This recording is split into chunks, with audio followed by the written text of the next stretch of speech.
Good day, everyone, and welcome back to my channel. For those who are new here, I am Princess Heart Montalbo, and this channel is dedicated to sharing academic presentations and educational content to help students in their learning journey. In today's video, we will be discussing the subject, understanding the self. This subject is very important because it allows us to explore who we are, how we think, how we feel, and how we interact with the world around us. By understanding ourselves better, we can make wiser decisions, build healthier relationships, and grow as individuals. I encourage you to pay attention throughout the presentation, as this topic can give you valuable insights, not only for your studies, but also for your personal life. If you find this presentation helpful, please don't forget to like, share, and subscribe so that more students can also learn from it. Now, let us begin with our presentation on understanding the self. So everyone, in understanding the self, we will talk about Chapter 1, Lesson 4, focusing on Carl Rogers' self theory.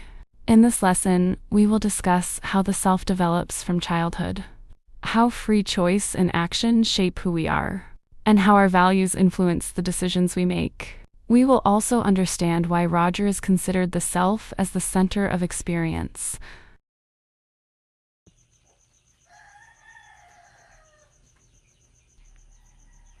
Carl Rogers believes that the self does not exist at birth. It is developed gradually during childhood, wherein one differentiates the self from non-self. Example, a toddler learns their name and starts saying, "That's me." In pictures, at the beginning, a baby doesn't know that a name belongs to them. If someone calls Maria, they may just turn their head because they hear a sound, not because they know Maria means me. As they grow, they start to understand that their name is a special label for themselves. When they can look at a photo and say, "That's me," it's a proof that they can now see themselves as a unique person separate from other people in the picture. Next example. A child insists, "This is my toy," when another kid takes it. In early life, children will take or drop things without caring who they belong to. They don't understand the concept of mine yet, but as they develop a sense of self, they realize that some things are part of their own world, like their toys, clothes, or books.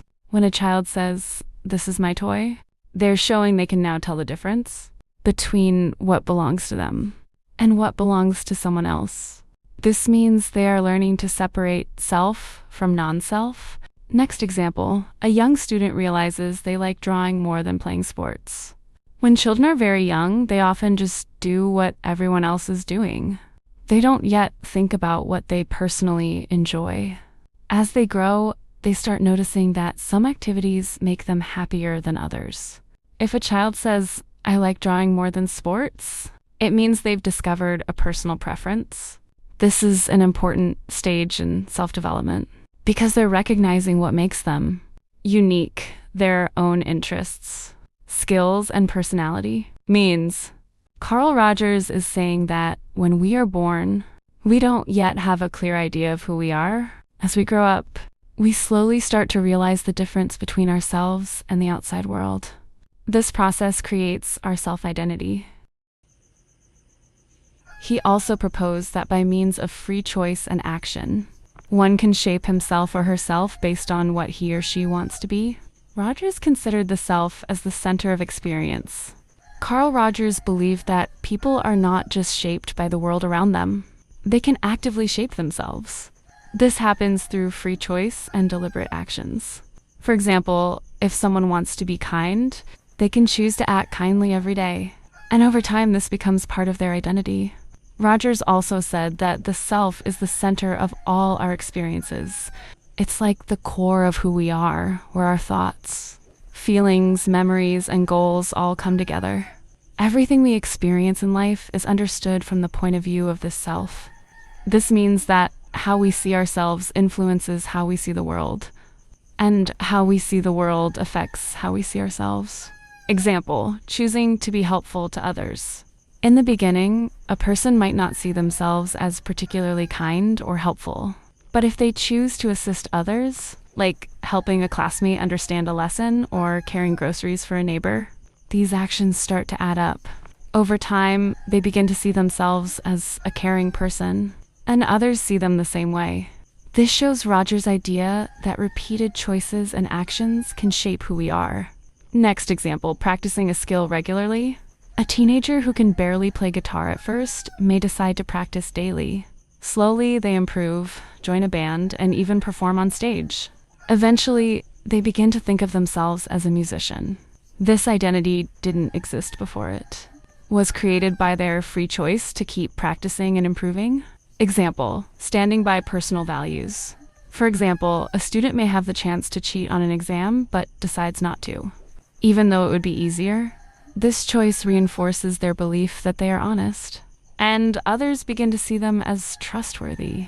Their identity as an honest person was strengthened through their own decision, which reflects Roger's belief that the self is shaped by choices. Rogers considered the self as the center of experience. According to him, the self is one's ongoing sense of who and what he or she is, and how and why he or she responds to the environment.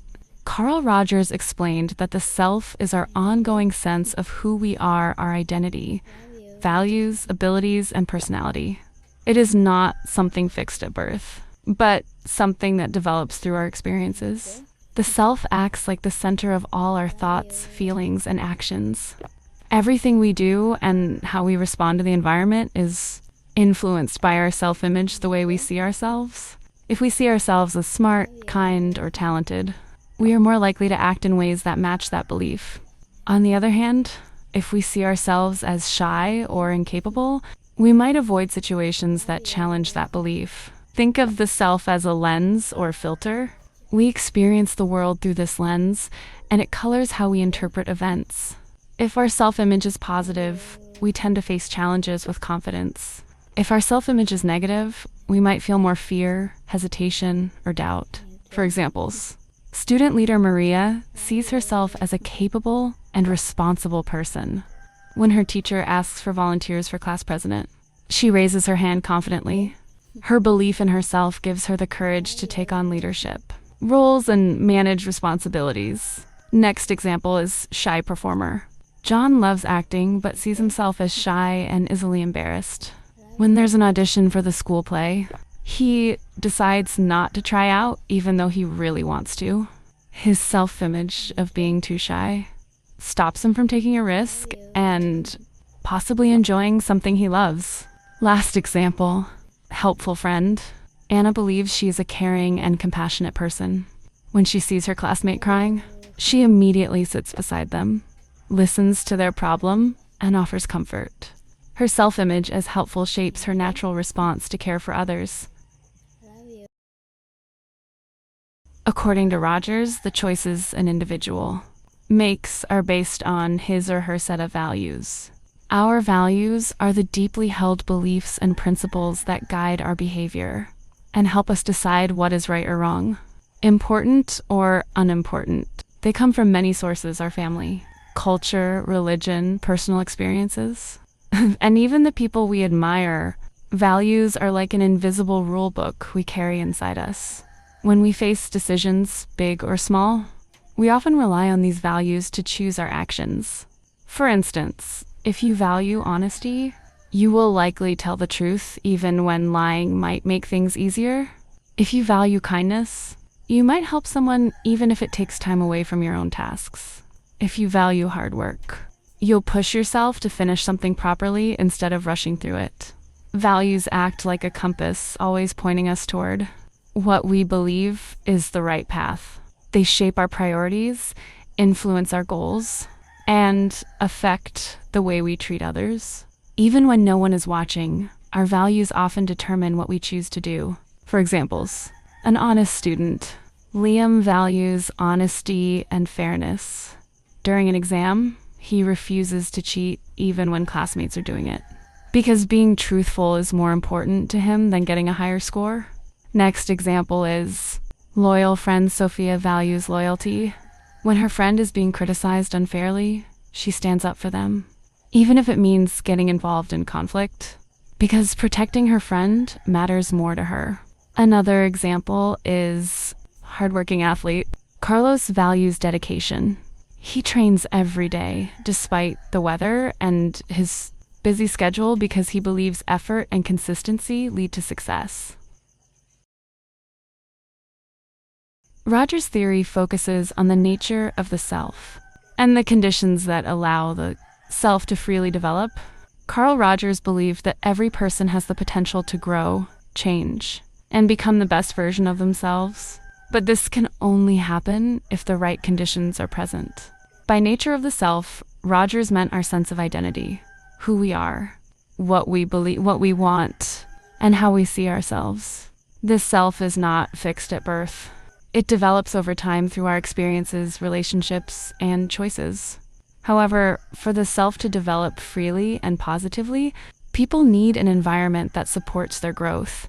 Rogers emphasized conditions such as acceptance, feeling valued for who we are without judgment, unconditional positive regard, empathy, being understood by others, genuineness, being around people who are honest and sincere. When people feel accepted and supported, they are more confident to explore, take risks, and express their true selves. On the other hand, if they grow up in a critical, rejecting, or controlling environment, their self-development might be limited, and they may hide parts of themselves. For examples, encouraged artist, Mia loves drawing. Her parents and teachers praise her efforts and give her space to explore her creativity. Because she feels supported, she becomes more confident and skilled in art. Next example is judged musician. Mark enjoys playing the guitar, but his relatives often tell him it's a waste of time.